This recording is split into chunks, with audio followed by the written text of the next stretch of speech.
What if what you lost was exactly what saved you? I know it sounds cruel to think that way. But what if that pain you carry in your chest is actually a kind of rescue, one only heaven understands? Emily didn't have answers, just silence.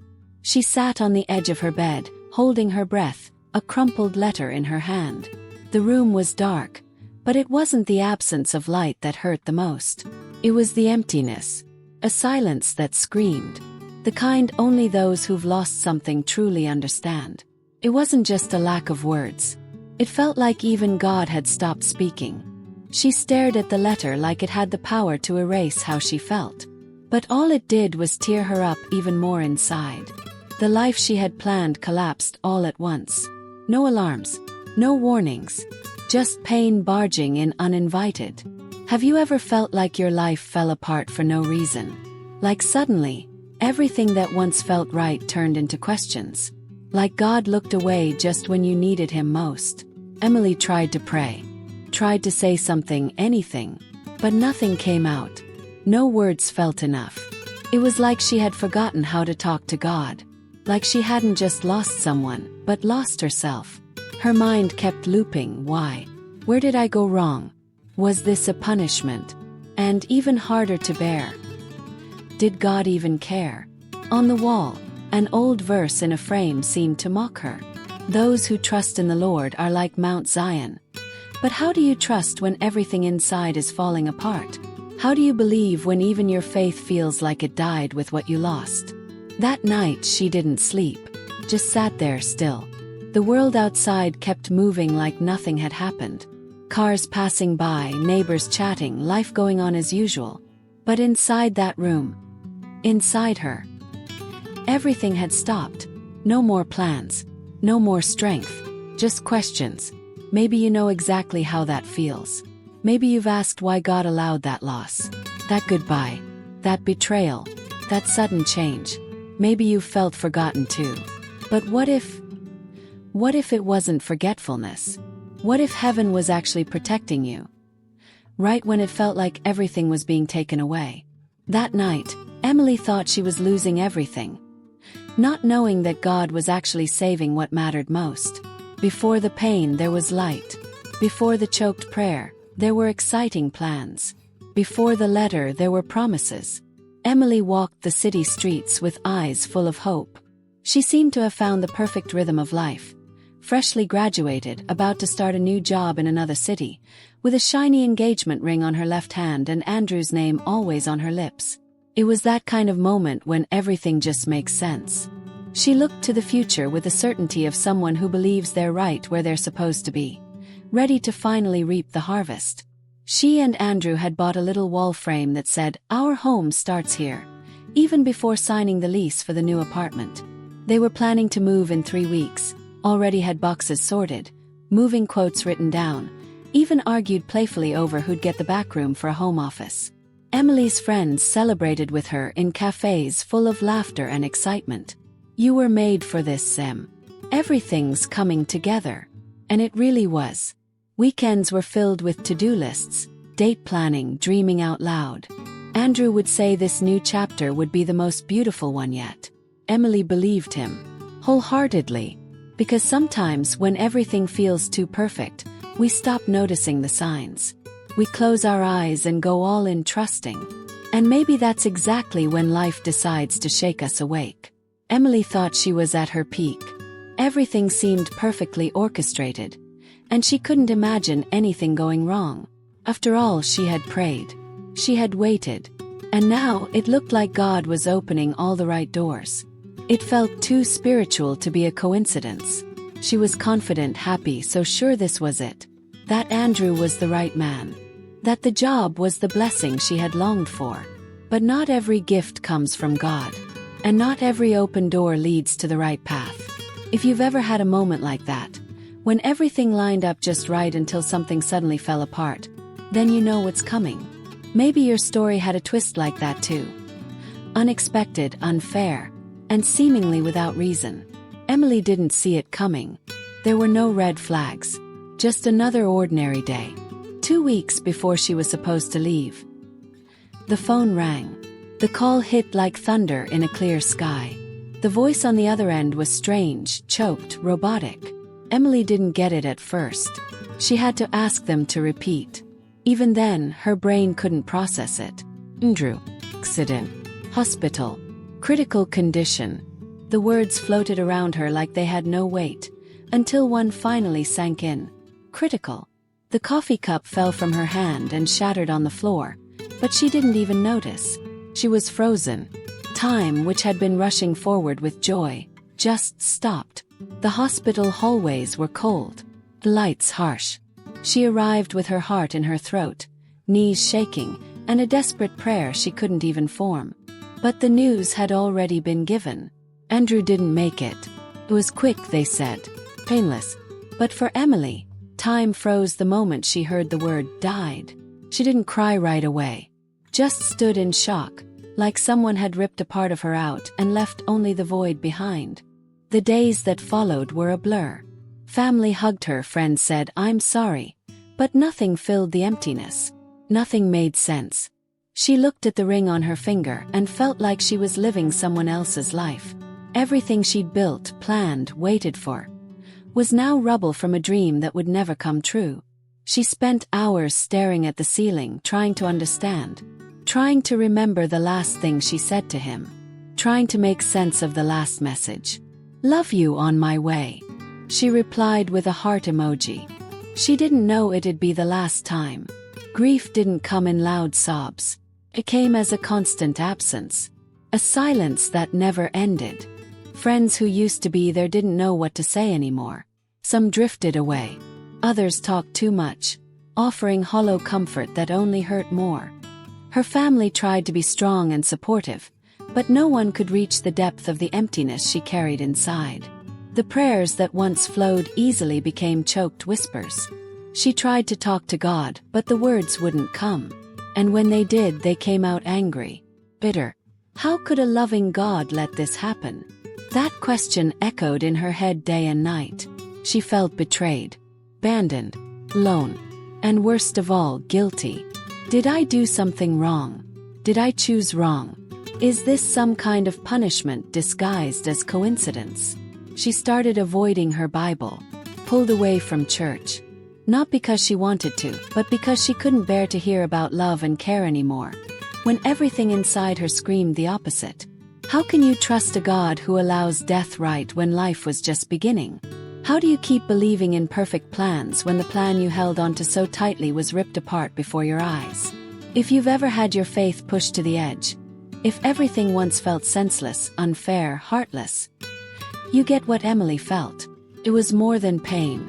It was confusion, anger, silence, and a question that weighed on her soul every single night before bed. If God loves me, why would he let this happen? Time passed without Emily noticing. She lost track of the days. The pain no longer came in waves. It was constant, a silent presence that followed her around the house. The moving boxes were still in the corner, like frozen reminders of a life that never happened. The resignation letter from her new job came in without her needing to reply. She didn't go, didn't explain, just stopped. Everything, everyone. Her friends tried at first, but soon the messages slowed. The calls stopped, and she didn't try to reach out either. Something in her just wanted to disappear. Not to escape life, but to stop the pain. Isolation seemed like the only way to keep breathing. And so, driven by nothing but the need to escape her walls, Emily started walking. No goal, no plan. Every day, around 4 in the afternoon, she'd walk to a nearby park. She'd sit on the same bench, or follow the same quiet path among the trees. It was like the movement helped her mind not scream so loud. She didn't take her phone, books, or headphones. Just her steps, and the sky, which at that time felt just as silent as her heart. One of those days, while sitting on her usual bench, an older woman showed up. She must have been around 70, with neatly tied white hair and calm eyes, like someone who's seen a lot of pain without being crushed by it. She sat beside Emily without asking. They stayed quiet for several minutes until, without looking at her, the woman said in a calm voice, "Not every loss is an end. Sometimes it's God closing a path that would have led to more pain." Emily didn't answer. Couldn't even look at her. But that sentence stayed. It gently settled in and made a home. Over the next few days, she kept hearing those words echoing in the back of her chest. What if the thing that hurt so bad was actually protection? What if she would have found out worse things later? What if somehow God was still watching over her, even in silence? It was there on that bench that something invisible started to shift. But Emily didn't know it yet. Couldn't see it yet. The rebuilding heaven begins often starts before we even notice. One day on her way to the park, a man was handing out flyers. She grabbed one without thinking. Only at home did she notice the verse on it. Those who sow with tears will reap with joy. She looked at the words with doubt, but kept them. The next week, she got a message from an old college friend, inviting her to a grief and healing support group. Emily ignored it, but didn't delete it. Then one random Saturday, while organizing a shelf, she found a book she'd gotten years ago but never read. The title felt like a dare. What you call the end, God calls the beginning. She started writing. No plan, no structure, just feelings. Bought a new notebook and every night poured into it the questions she could no longer voice. It was like putting the pain outside one by one so her chest wouldn't explode. And even without understanding, she wrote something that surprised her. God, if you're still there, help me understand. I don't want to stay lost. It was in that quiet, almost invisible movement that unseen seeds began to grow. Her faith hadn't returned yet, but something was changing. Months passed since that afternoon in the park. Emily kept writing, reading, walking. The prayers returned, timidly, first as vents, then as confessions, slowly as genuine requests for direction. It was like, through tears and handwritten pages, she was being rebuilt from the inside out. But the biggest shock was yet to come. An old friend of Andrew's, who had kept her distance since the funeral, reached out. They met for coffee. Emily was steadier now, but still fragile on certain topics. The conversation was gentle until the friend, hesitant, placed an envelope on the table. I thought hard before giving you this, but I felt you needed to know. Inside were bank statements, printed messages, documents, and truths too heavy for someone still in recovery. Andrew had hidden serious debt, was involved in shady dealings, and worst of all, had been messaging another woman weeks before the accident. The same woman he planned to move in with. Alone. Emily felt her stomach twist. The world spun. Felt like being betrayed all over again. She left that cafe in silence, eyes wet, heart shattered once more. But that night when she got home and looked at her open journal, something different happened. The pain didn't take over. She just sat down and wrote, God spared me. And I didn't see it. For the first time, she saw what was behind the loss. God didn't take Andrew from her. God took her out of something that would have destroyed her. What seemed unfair was actually protection. Love disguised as a breakup. Mercy wrapped in grief. And with that new understanding, Emily's faith didn't just come back. It bloomed. She found a non-profit that helped women going through emotional pain. Started volunteering, listening to stories of others who, just like her, felt betrayed, lost, abandoned. And in time, she realized her words had weight, because they came from a real place. A place of transformed pain. She began teaching, caring, guiding. And when she looked into the teary eyes of other young women, she'd say with certainty something that months ago she herself couldn't grasp. You're not alone. Sometimes, God doesn't save you from the fire, because He knows the fire will purify you. The light returned to Emily's eyes, but it was different from before. It wasn't excitement about the future. It was gratitude for the present. A present that once felt like torture, but now she saw as a mission. The pain that almost destroyed her became the bridge to her calling. One night in her journal she wrote calmly, Now I understand. What broke me set me free. And you? Have you ever wondered if the pain you carry is actually an invitation? A redirection? A chance to bloom in ways you never imagined? Maybe your purpose is hiding right where it hurt the most. The sky that afternoon looked exactly how Emily remembered it. Soft blue, with lazy clouds floating like peaceful thoughts. She was sitting on the same bench where, months ago, she heard the sentence that changed everything. But now something was different. Next to her, a young woman with red eyes and a trembling voice shared between sobs how everything in her life had fallen apart. Her fiancé left, the dream job didn't happen, and the faith that once held her up now felt too far away. Emily listened in silence. No rush to answer. No pre-made phrases. Just listened. And when the girl finished, she gently held her hand and said with a calm voice, "I know how much it hurts to lose, but I also know how much it can save you." The girl looked at her surprised, like she never expected comfort right there. Emily smiled, not with pride but with compassion. Pain recognizes pain, and healing knows the way back. In that moment the cycle was complete. The loss that once felt like the end of everything now revealed itself as a tool for healing. Not just for Emily, but for anyone who crossed her path. Because when a wounded soul finds purpose, it becomes a bridge for others to cross. Emily had become that bridge. With steady words she said, "You didn't lose. You were protected. You were redirected." And before silence returned she gently added, "This loss you don't understand might just be saving your life." The sun began to set, painting the sky in golden tones, as if heaven itself smiled back.